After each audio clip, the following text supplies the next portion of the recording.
YV Subbareddy గారు, KV రావు గారు అత్యంత ఆప్తమిత్రులు. నేను విక్రాంత్ రెడ్డిని కేవీ రావుకి పరిచయం చేయాల్సినటువంటి అవసరమే లేదు. సుబ్బారెడ్డి గారు ఎప్పుడు అమెరికా వెళ్ళినా కూడా కాలిఫోర్నియాలో కేవీ రావుకు ఉన్నటువంటి ఒక రాజభవనంలో నివసిస్తారు.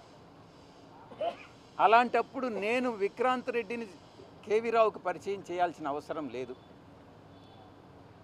ముఖ్యంగా దీనిలో విక్రాంత్ రెడ్డి పాత్ర గురించి అడిగినప్పుడు ఆది నుంచి అంతిమం వరకు నా మీద ఆరోపణలు చేశారు కాబట్టి ఈరోజు నేను మీ ముందు వచ్చి జవాబు చెప్పుకోవాల్సిన పరిస్థితి వస్తుంది. కాబట్టి ఈ యొక్క డీల్ని నాకు తెలిసినంత వరకు కేవీ రావు కామన్ ఫ్రెండ్స్ ద్వారా కేవీ రావును అడిగించినప్పుడు కేవీ రావే దీన్ని ఆది నుంచి అంతిమం వరకు విక్రాంత్ రెడ్డే డీల్ చేశాడన్నటువంటి విషయం కామన్ ఫ్రెండ్స్కి చెప్పడం జరిగింది.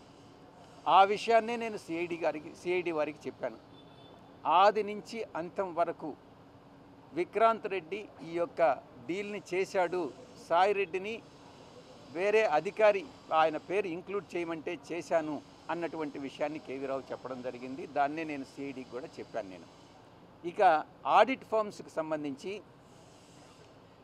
శ్రీధర్ అండ్ సంతానం, మనోహర్ చౌదరి అసోసియేట్స్, ఇంకొక బాంబే ఫామ్, ఆ పేరు కూడా నాకు గుర్తులేదు.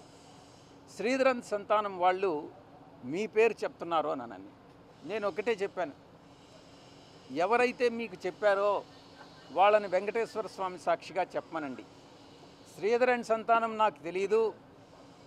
Manohar Chaudhary institute of chartered accountants of India ప్రెసిడెంట్గా ఆయన ప్రెసిడెంట్ అని తెలుసు. ఒక 2 సంవత్సర కాలం పాటు ప్రెసిడెంట్గా పనిచేశాడు. ఇంకొక బాంబే కంపెనీ అసలు తెలియదు. ఈ విషయం ఈ శ్రీధర్ అండ్ సంతానం